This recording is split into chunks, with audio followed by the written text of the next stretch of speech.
how much fun is it to write a sympathetic villain, and how important do you think it is to really any type of a horror story to have a sympathetic villain rather than just somebody that you absolutely hate or somebody that is just very one-dimensional and cut out? Right. Well, yeah. Well, first of all, thank you for saying that. Yeah, my thing is that, and sometimes this, gets me in trouble, but I like to write characters that are very much real, could be real people, and what I mean by that is, um, every one of my books and stories has a little bit of good and a little bit of bad, just like real people do. And sometimes they make bad decisions, and sometimes they do things that are questionable, and sometimes they do things that are surprising, um, because that's reality and that's how real people act. And a lot of my characters, if not most of my characters, are flawed in one way, just not just in this book, but in every book and story I write. Because Yeah. again, that's real. No one is perfect. No one is just one thing or just one other thing. So, and so I kind of don't really rely on character tropes. I kind of create my own manifestations of characters, and I like that they do things that are unexpected, Hmm. both to me and to the readers. I've had characters do things in books where I'm like, I don't know about that. You know what I mean? I don't know if that's going to fly, but it's what feels real when I'm writing it. So yeah. So Johnson is an example of a character who is very complex, um, and there are things that he does throughout the book that you might not be obvious, um, that sort of seed that end result, sort of seed that emotion, that sympathy, that empathy that you're talking about. They're little things, but like the way he reacts to little things make you wonder, wait a minute, is this guy not just a villain? Because that seems a little bit like there's a depth to him.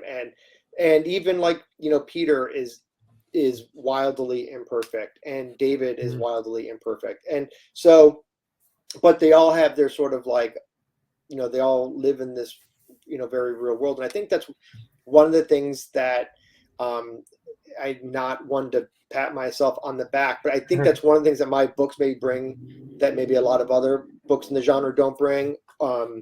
Is that kind of like really that character depth and complexity. And I say I bring it, and I'm not dissing any other books at all. I'm not trying to elevate my books over anyone else's. I'm just saying it's something I focus more on. Or I Right. really try to focus on.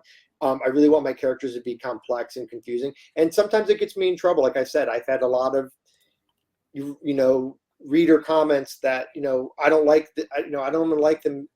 The hero of this book, is not somebody that I don't find them likable, and it's to me, I don't. That doesn't bother me in the slightest, because I don't see that as a negative.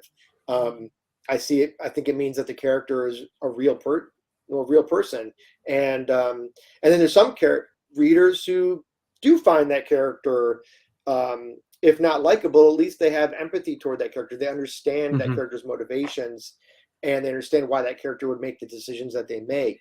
And that's really what it comes down to. It comes down less to like, oh, hate the villains, love the heroes, and more like, do you understand? Can you understand why this person would do this? And it, and sometimes, you know, there's an emotional reaction. Some readers gotten very upset because they're kind of like, I can't believe this person would ever do that. Like, I'm like, that would never, and they get kind of defensive almost about it. And we're like, I think you're overgeneralizing because it's your own perspective of Hmm. that you would not want to think that a person would do that, but this person did. So all that to say that, yeah, with Brother Johnson, who I think is a lot of fun, he was one of the funnier characters I've Yeah. ever had the pleasure of creating, because I loved bringing him in and kind of making him seem to be one thing, and then sort of slowly making him into something else, and then sort of making him into something else, and then kind of making him into something else all the way. So he is quite an interesting Oh yeah. series of arcs throughout the story that I think will keep readers on their toes. Yeah, absolutely, and I'm not sure that his character as well is going to lessen the polarizing responses you might get Probably not. from the fans, That's because okay. absolutely. And the cool thing is, I think, and for everybody that's maybe watching this who's ever been really pissed off at one of your villains, or is like, hey, I'm going to check out this Or book, Boys in heroes. the Valley, or heroes, and might find themselves kind of pissed off at some of the choices that the heroes or the villains make, Yeah. is I think it's really important back to the whole philosophy of the story as well, for people to realize, well, why do you feel that way? That Yeah. might be more them than the character, which isn't a negative thing, but certainly with Brother Johnson, as far as he's concerned, the one thing I loved about him is that he was constantly at a crossroads, because you got the intention, or you got the impression, he cited, that his idealisms, his where he kind of saw the possibilities for his choices, I think were well intended, but ultimately the choices that he really did make were, frankly, kind of bad choices in a lot of ways. And I think it's like he's right there at the precipice of being potentially a good person, but there's just something in him that makes him kind of go in a bit of a different way than maybe what we would expect, or what I think even the character expected. And I think if that ends up really bothering people, I think that's certainly a good cause for analysis. He has what I call sort of a self-destructive personality. 100%. If you want to Yeah. go full therapy mode, self-destructive personality Oh yeah. based on grief and guilt and Right. shame, and but he's also kind of not a great guy either. So Yeah. yeah, he's an interesting cat.